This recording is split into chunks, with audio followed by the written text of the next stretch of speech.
ॐ अज्ञानतिमिरान्धस्य ज्ञानाञ्जनशलाकया चक्षुरुन्मिलितं येन तस्मै श्रीगुरवे नमः। वाञ्छाकल्पतरुभ्यश्च कृपा सिन्धुभ्यैव च पतितानां पावनेभ्यो वैष्णवेभ्यो नमो नमः। नमो महावदन्याय कृष्ण प्रेम प्रदायते कृष्णाय कृष्ण चैतन्य नाम्ने गौरत्विषे नमः। हे कृष्ण करुणा सिंधो दीनबंधो जगत्पते गोपेश गोपिका कांत राधा कांत नमोस्तुते। तप्त कांचन गौरांगी राधे वृंदावनेश्वरी वृषभानुसुते देवी प्रणमामि हरिप्रिये। वृंदायै तुलसीदेव्यै प्रियायै केशवस्य च कृष्णभक्तिप्रदे देवी सत्यवत्यै नमो नमः। श्रीकृष्ण चैतन्य प्रभो नित्यानन्दा श्री अद्वैत गदाधर शिवसदि गौरभक्तवृन्द।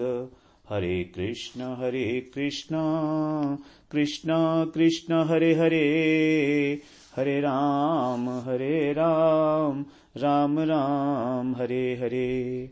हरे कृष्णा। सर्वप्रथम मैं अपने गुरुपाद पद्म ओम विष्णुपाद अष्टोत्तर शत श्री श्रीमद् भक्तिवेदांत माधव गोसाई महाराज के चरण कमलों में अनंत कोटि दंडवत प्रणाम ज्ञापन करता हूँ। हम लोग श्रीमद् भगवद गीता का नवाध्याय श्रवण कर रहे हैं, जिसमें हमारा 10वां श्लोक चल रहा है, जिसमें भगवान ने प्रकृति के द्वारा किस प्रकार से सृष्टि होती है ये बता रहे हैं भगवान। तो बताया भगवान ने, मयाध्यक्षेण प्रकृति सूयते सचराचरम हेतु नानेन कौन्तेय जगद विपरिवर्तते। मेरी अध्यक्षता में प्रकृति ही सारे चराचर जगत को उत्पन्न करती है। भगवान की जो जड़ प्रकृति है, जो अपरा प्रकृति है, जिसके बारे में भगवान ने बताया था 4थे श्लोक में 7वें अध्याय के, भूमिरापो अनिलो वायु खम मनो बुद्धिरेव च अहंकार इतियम में भन्ना प्रकृति अष्टधा। तो भगवान की जो अष्टधा जड़ प्रकृति है, यही प्रकृति जब भगवान इस पर ईक्षण करते हैं, मया अध्यक्षेण, अध्यक्ष, तो जब ईक्षण करते हैं भगवान चिन्मय, अपना चिन्मय ईक्षण, तो प्रकृति के जो 3 गुण हैं उनमें क्षोभ पैदा हो जाता है, सत्वगुण, रजोगुण और तमोगुण में, और तब प्रकृति क्रियाशील हो जाती है। फिर उससे 24 तत्वों का निर्माण होता है। उन 24 तत्वों से ही ये शरीर और ये सारा संसार बनता है। तो इसलिए कह रहे हैं सूयते सचराचरम, तो हेतु नानेन कौन्तेय जगद विपरिवर्तते। इसी कारण से ये जो जगत है ये लगातार परिवर्तन को प्राप्त होता रहता है, विविध प्रकार का परिवर्तन, विपरिवर्तते। तो विविध रूपों के अंदर विविध योनियां जो बनती हैं, 84 लाख योनियां हैं, ये सब जो परिवर्तन हो रहा है निरंतर, उसका कारण है प्रकृति, क्योंकि प्रकृति परिवर्तनशील है। तो भगवान, वो प्रकृति किस प्रकार से ये कार्य करती है, तो हम लोग ये समझने की चेष्टा कर रहे थे। उदाहरण के लिए, जैसे किसान है, तो किसान की अध्यक्षता में, किसान अपनी अध्यक्षता में पृथ्वी के साथ बीज का संबंध करा देता है। किसान क्या करता है, जमीन के अंदर बीज को बोता है, तो क्या करता है, वो पृथ्वी के साथ बीज का संबंध करा दिया किसान ने अपनी अध्यक्षता में। फिर पृथ्वी उन बीजों के अनुसार अनेक प्रकार के पौधे उत्पन्न करती है। जिस चीज का बीज होगा उसी चीज का पौधा होगा। गेहूं का बीज है तो गेहूं होगा, धान का बीज है तो धान पैदा होगा। तो अनेक प्रकार के पौधे पैदा होंगे उसमें बीज के अनुसार। उसी प्रकार भगवान अपनी अध्यक्षता में चेतन आत्मा रूपी बीज, ये जो आत्मा रूपी बीज है, इसको प्रकृति रूपी भूमि के साथ इसका संयोग कराते हैं। जो आत्मा है वो भगवान का अंश है, इसको कहा गया है यहां बीज।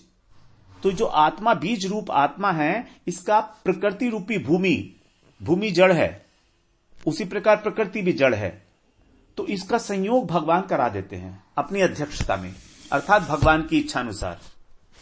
इसी को भगवान ने कहा तस्मिन् गर्भम दधाम्यहम्, मम योनिर्महद् ब्रह्म तस्मिन् गर्भम दधाम्यहम्, संभवः सर्वभूतानां ततो भवति भारत। 14वें अध्याय का 3रा श्लोक, कि किस प्रकार से समस्त प्राणी समुदाय की उत्पत्ति होती है। सर्वभूतानां संभवः, संभव माने उत्पन्न होना, तो इनकी उत्पत्ति कैसे होती है ये कह रहे हैं, हे अर्जुन, जो मेरी महत ब्रह्म रूप मूल प्रकृति है। यहां पर प्रकृति को क्या कहा भगवान ने? महत ब्रह्म, महत ब्रह्म। तो जो महत ब्रह्म है, इसके अंदर ये क्या है? संपूर्ण भूतों की योनि है, मतलब उत्पत्ति स्थान। और मैं क्या करता हूं? उस प्रकृति के अंदर चेतन बीज को, जो आत्मा रूपी बीज है, उसको स्थापन कर देता हूं। तो जड़ और चेतन का संयोग हो जाता है। प्रकृति शरीर देती है, शरीर बनाती है, और भगवान उसमें आत्मा का आधान करते हैं। तो शरीर जड़ है हमारा और आत्मा चिन्मय है। तो आत्मा जो है वो भगवान भेजते हैं, भगवान का अंश है, भगवान निक्षेप करते हैं, आत्मा को फेंकते हैं, और प्रकृति जड़ है। तो इस प्रकार से जड़ और चेतन का संयोग हो जाता है, और जड़ चेतन के संयोग से ही प्राणियों की उत्पत्ति होती है। संभवः सर्वभूतानां, तो जड़ और चेतन का संयोग अर्थात आत्मा और शरीर का संयोग, यही है कारण सब प्राणियों की उत्पत्ति का। शरीर को क्षेत्र भी कहा जाता है और आत्मा को क्षेत्रज्ञ भी कहा जाता है। तो इसी बात को भगवान ने जो 13वां अध्याय है, क्षेत्र क्षेत्रज्ञ विभाग योग, उसके अंदर अलग तरीके से बताया है। वहां पर क्या बता रहे हैं भगवान? यावत् संजायते किंचे सत्वम स्थावर जंगमम क्षेत्र क्षेत्रज्ञ संयोगा तत्विद्धि भरतर्षभ। यावत् संजायते किंचित तत्वम स्थावर जंगमम, जितने भी प्राणी हैं इस जगत के अंदर, उन सभी की उत्पत्ति क्षेत्र और क्षेत्रज्ञ के संयोग के द्वारा होती है। क्षेत्र का मतलब शरीर और क्षेत्रज्ञ का मतलब आत्मा, जड़ और चेतन। तो जब जड़ और चेतन का संयोग होता है, तभी सभी प्राणियों की उत्पत्ति होती है। ये 13वें अध्याय में भगवान बताएंगे 26वें श्लोक में। यावत् संजायते, संजायते का मतलब उत्पन्न होना। तो जितने भी स्थावर और जंगम प्राणी हैं, स्थावर का मतलब पेड़ पौधे, और जंगम का मतलब जिनमें गति है, पशु पक्षी मनुष्य देवता, ये सब जंगम है। तो जितने भी स्थावर जंगम हैं, वो सभी शरीर और आत्मा अर्थात क्षेत्र और क्षेत्रज्ञ के संयोग से ही उत्पन्न होते हैं। तत्विद्धि भरतर्षभ, हे अर्जुन तुम इस प्रकार से जानो। तो यह है भगवान की अध्यक्षता है और प्रकृति का कृतत्व है। यहां पर भगवान की अध्यक्षता है और करने वाली प्रकृति है। तो भगवान प्रकृति के अधिष्ठाता है और प्रकृति उनकी शक्ति है। तो भगवान नियामक हैं, भगवान निरीक्षक हैं, और भगवान की इच्छा से ही ये जो प्रकृति है, जड़ प्रकृति, ये जगत की उत्पत्ति स्थिति और प्रलय आदि करती है। इसी बात को ब्रह्म संहिता में कहा गया है, सृष्टि स्थिति प्रलय साधन शक्ति रेका छाएव यस्य भुवनानि विभर्ति दुर्गा इच्छानुरूपमपि यस्य च चेष्टते सा गोविन्दमादिपुरुषं तमहं भजामि। छाएव यस्य भुवनानि विभर्ति दुर्गा, शक्ति रेखा, भगवान की जो एक स्वरूप शक्ति है, शक्ति रेखा, स्थिति सृष्टि स्थिति प्रलय साधन शक्ति रेखा। एका शक्ति मतलब एक शक्ति, भगवान की एक शक्ति है जिसको हम बोलते हैं अंतरंगा शक्ति अथवा स्वरूप शक्ति। अब उस स्वरूप शक्ति की ही एक छाया है, उस छाया को ही कहा जाता है जो जड़ प्रकृति है ये। और यही जो जड़ प्रकृति है, जो छाया है, यही इस जगत के अंदर भुवनानी, भुवनानी माने 14 भुवन में दुर्गा के नाम से जानी जाती है।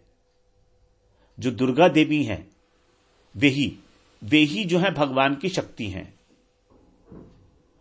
और ये क्या करती हैं? भगवान की इच्छा के अनुरूप, इच्छानुरूप जिसकी सारी चेष्टाएं होती हैं, ये दुर्गा जी की जितनी भी चेष्टाएं हैं वो सब भगवान की इच्छा के अनुरूप होंगी। और उनकी चेष्टाएं क्या हैं? सृष्टि, स्थिति और प्रलय। इस संसार की सृष्टि करना, इसका पालन करना और इसका प्रलय करना, संहार करना। तो ये सारा कार्य कौन करता है? दुर्गा जी करती हैं, जो दुर्गा के नाम से इस जगत में जानी जाती हैं। ये भगवान की शक्ति हैं। भगवान की शक्ति जो है स्वरूप शक्ति की छाया, छायेव यस्य। तो छाया का मतलब क्या है? जड़। तो ये जड़ है ये। अब जब भगवान का आदेश होता है तब इन एक्टिविटी इनमें स्टार्ट हो जाती है। तो श्रुतियों में कहा गया है आत्मा वा इमम एक एवाग्र आसीत नान्यत किंचित मिशत स ईशत लोकानुसृजा इति। ऐतरेयोपनिषद में कहा गया है कि इस जगत में पहले एकमात्र परमात्मा ही था। आत्मा वा इदम एक एवाग्र आसीत, एक परमात्मा ही था, दूसरा कोई भी चेष्टा करने वाला नहीं था। फिर उसने विचार किया कि मैं कुछ लोकों की रचना करूं, सृष्टि की रचना करूं। तो जब भगवान ने यह विचार किया तो तुरंत उनकी जो अपरा प्रकृति थी वो स्फूर्ति को प्राप्त हो गई, उसमें एक्टिविटी आ गई और उसी ने इस जगत की सृष्टि की है। और सृष्टि और शक्ति और शक्तिमान अभिन्न होते हैं, इसीलिए भगवान की शक्ति के द्वारा जो सृष्टि की जा रही है उसको ऐसा कह दिया गया कि यह भगवान की सृष्टि है, क्योंकि भगवान के अतिरिक्त तो कोई दूसरा तत्व है ही नहीं ना। भगवान और भगवान की शक्ति दोनों अभिन्न हैं। और भगवान अलग अलग रूप से, जैसे पहले भगवान ने बताया विसृजामि पुनः पुनः, विसृजामि पुनः पुनः का मतलब है बार बार, निरंतर, अनेक अनेक स्वरूपों में भगवान रचना करते हैं प्राणियों की। और यहां पर अब प्रकृति को जगत का रचयिता बता रहे हैं। पहले तो भगवान ने कहा कि मैं करता हूं ये सब रचना, अब यहां कह रहे हैं कि प्रकृति करती है मेरी। तो वास्तव में भगवान केवल संकल्प करते हैं, संकल्प मात्र, और उनके संकल्प मात्र से ही उनकी जो प्रकृति है, जो उनकी शक्ति है, जिसको स्वरूप शक्ति की छाया कहा गया, वो इस जगत की रचना करती है। तो जगत की रचना में, किसी भी वस्तु की रचना में दो कारण देखे जाते हैं। किसी भी वस्तु की रचना करनी हो उसमें दो कारण होते हैं, एक होता है निमित्त कारण और एक होता है उपादान कारण।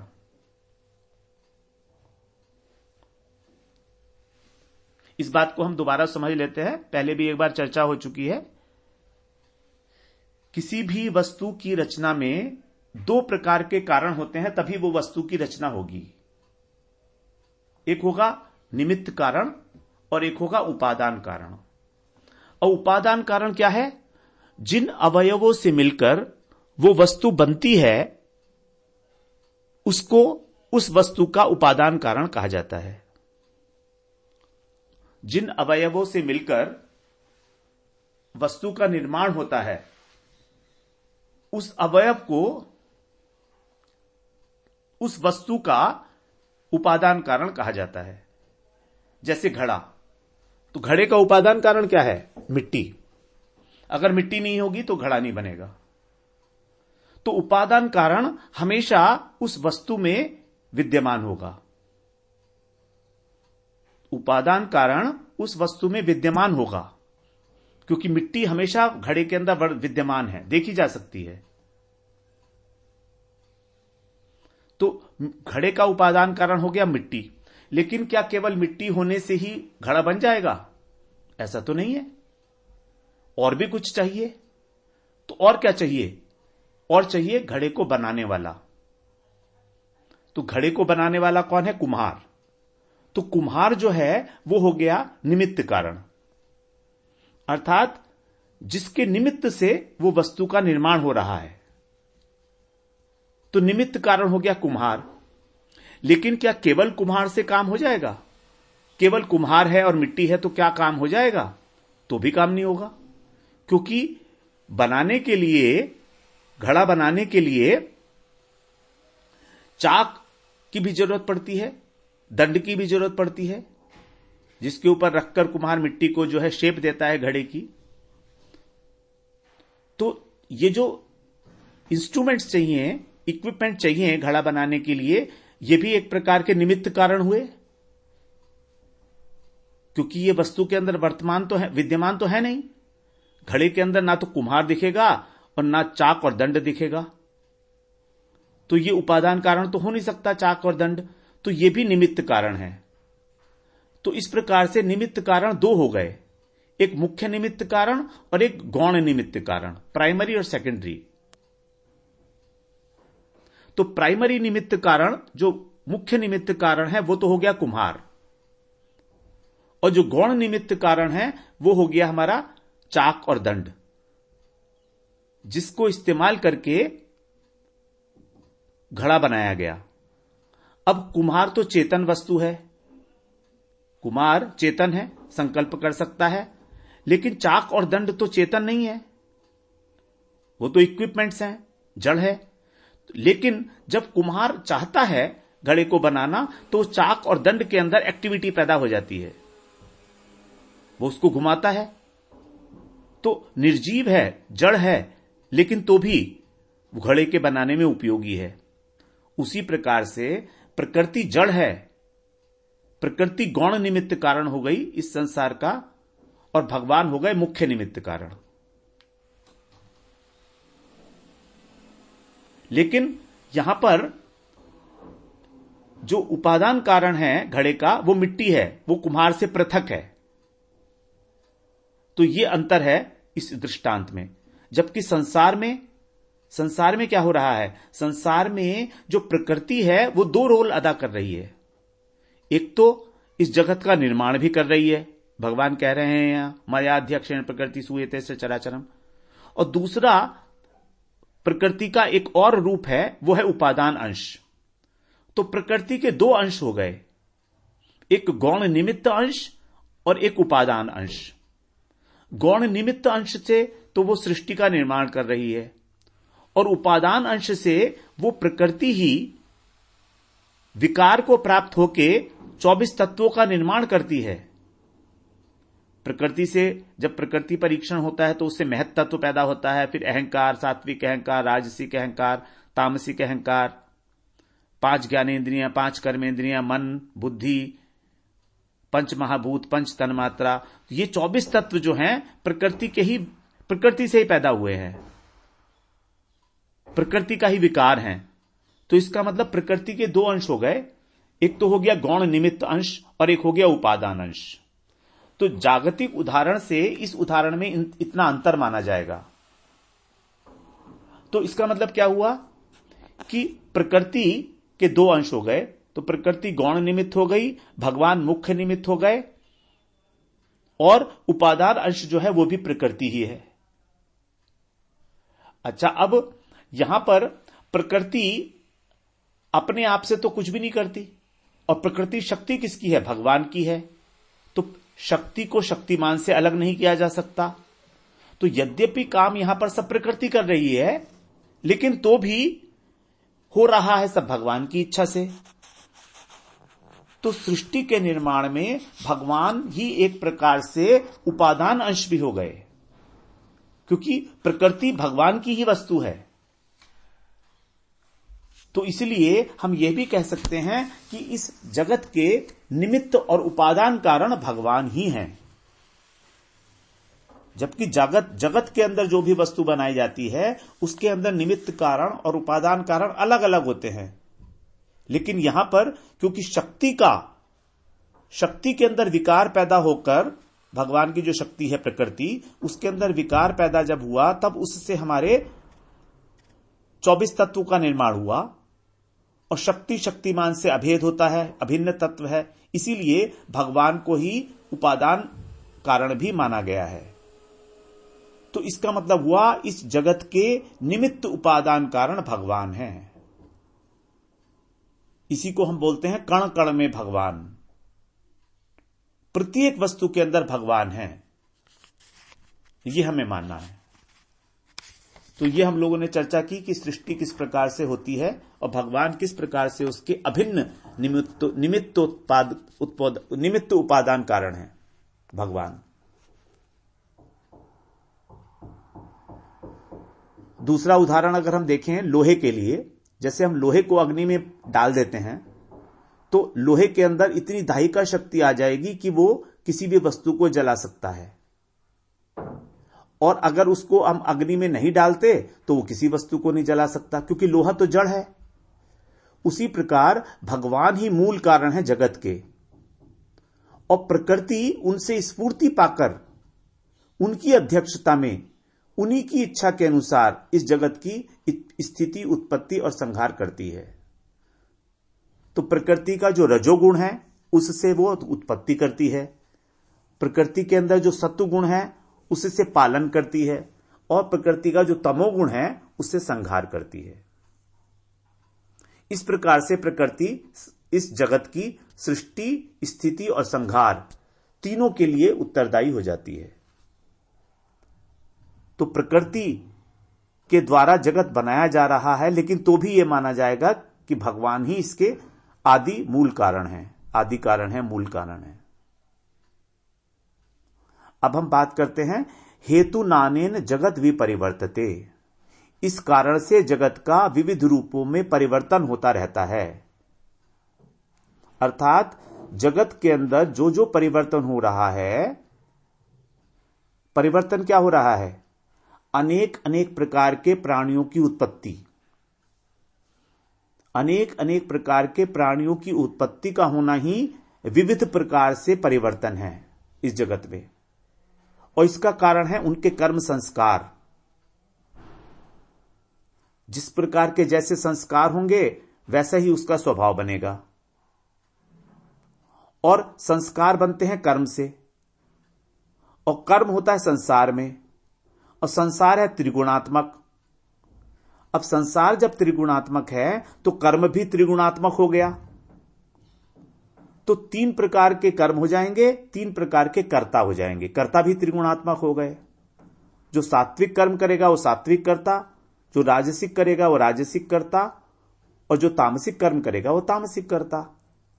तो 3 प्रकार के कर्म और 3 प्रकार के कर्ता हो गए। सात्विक कर्म सात्विक कर्ता, राजसिक कर्म राजसिक कर्ता, और तामसिक कर्म तामसिक कर्ता। अब इनकी परिभाषा हम लोग 18वें अध्याय में श्रवण करेंगे। वहां पर 6 श्लोक हैं, 18वें अध्याय के 23वें श्लोक से 28वें श्लोक तक। और कर्मों के अनुसार ही फिर उनके संस्कार बनते हैं, जिससे स्वभाव बनता है। स्वभाव के अनुसार वो फिर कर्म करता है, उसके बाद कर्म करने के बाद फिर संस्कार बनता है, उसी संस्कार के अनुसार स्वभाव बनता है। तो ये जो चक्र है इस प्रकार से चलता रहता है। कारणम गुण संगोस्य सद असद योनि जन्मसु। सद और असद योनि के अंदर जन्म लेने का जो कारण है वो यही है कि हमारा प्रकृति के 3 गुणों के साथ किस प्रकार की आसक्ति है, संग है। यदि सात्विक पुरुष है तो सात्विक जन्म मिलेगा, देवता योनि मिलेगी। यदि राजसिक है तो मनुष्य योनि मिलेगी, और यदि तामसिक है तो पशु योनि मिलेगी।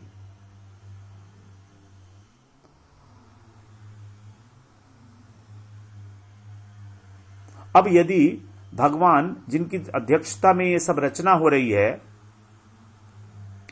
अगर भगवान से अपनापन हो जाए मनुष्य का, उनको अपना स्वामी मान ले, उनकी सेवा करे,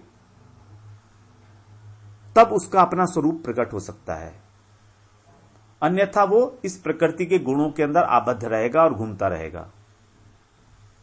जब तक उसे अपने स्वरूप की प्राप्ति नहीं होगी, स्वरूप के प्राप्ति का मतलब है जब तक उसको यह अनुभव में नहीं आएगा कि वो भगवान का ही एकमात्र दास है, न कि संसार का या प्रकृति का, तब तक उसे भगवान अपने धाम में नहीं ले जाएंगे। क्योंकि यदि ले भी जाएंगे तो क्या करेंगे उसका? वो तो वहां भगवान की सेवा करेगा नहीं, अकड़ के खड़ा हो जाएगा। वो तो स्वयं को ही अपने को भगवान कर्ता मान रहा है ना, भोक्ता मान रहा है, तो इसलिए भगवान उसको लेकर नहीं जाएंगे वहां पर अपने धाम में। तो इस संबंध में एक उपनिषद है, श्वेताश्तर उपनिषद, उसमें भगवान के विषय में बताया है। उसको एक बार हम श्रवण करते हैं। उसमें बताया है, एको देवः सर्वभूतेषु गूढ़ः सर्वव्यापी सर्वभूतांतरात्मा कर्माध्यक्षः सर्वभूतादिवास साक्षी चेता केवलो निर्गुणश्च। उसमें भगवान की सारे विशेषण बता दिए गए हैं सृष्टि से संबंधित कि क्या है भगवान। एको देवः सर्वभूतेषु गूढ़ः, एको अर्थात एक है, वो दो नहीं है।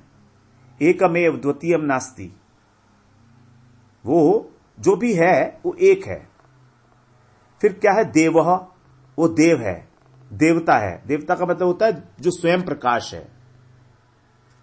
स्वयं प्रकाश वस्तु को देवता कहते हैं, जिसके अंदर प्रकाश है। और कहां रहता है वो? सर्वभूतेषु, सभी प्राणियों के हृदय में रहता है। यहां पर एक एक शब्द जो है ना भगवान को परिभाषित कर रहा है। एको देव सर्वभूतेषु गूढ़ः, सर्वभूतेषु मतलब सारे प्राणियों के हृदय में रहता है। और कैसा है? गूढ़। गूढ़ का मतलब छिपकर रहता है, हृदय में रहता है ना, रहस्यमय है, आसानी से समझ में नहीं आता, दिखाई नहीं देता, योग माया समावृत है। 7वें अध्याय में भगवान कह रहे हैं कि मैं सामान्य साधारण पुरुष के लिए अपने को योग माया से ढककर रखता हूं, 25वें श्लोक में 7वें अध्याय के। तो एको देवः सर्वभूतेषु गूढ़ः सर्वव्यापी सर्वभूतांतरात्मा, सर्वव्यापी अर्थात सब में व्यापक है, उसके अतिरिक्त कुछ भी नहीं है। और सर्वभूतांतरात्मा, सबकी अंतरात्मा है, सबके अंतःकरण, अंतःकरण है सबका, अंतरात्मा। भगवान ही हमारे अंदर बैठे हुए हैं परमात्मा के रूप में, तो हृदय के अंदर स्थित हैं और हमारी आत्मा भी वही है, जिसको हम अंतरात्मा बोलते हैं। तो ये हो गए हमारे 6 विशेषण हो गए भगवान के। और फिर आगे बता रहे कर्माध्यक्ष, सभी कर्मों के अध्यक्ष हैं, नियामक हैं, नियंता हैं। चाहे व्यष्टिगत क्रिया हो चाहे समष्टिगत क्रिया हो, उसके सबके संचालक वही हैं, कर्माध्यक्ष। और आगे कह रहे हैं सर्वभूतादिवास, भूतों के, सब भूतों के, सभी प्राणियों के अधिवास। अधिवास का मतलब अधिष्ठान, आधार।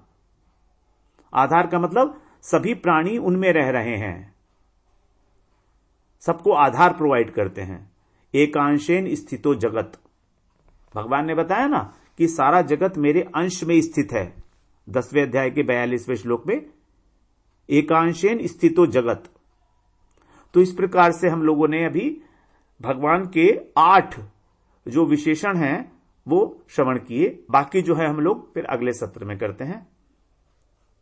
वांछा कल्पतरुभ्यश्च कृपा सिंधुभ्येव च पतितानां पावनेभ्यो वैष्णवेभ्यो नमो नमः।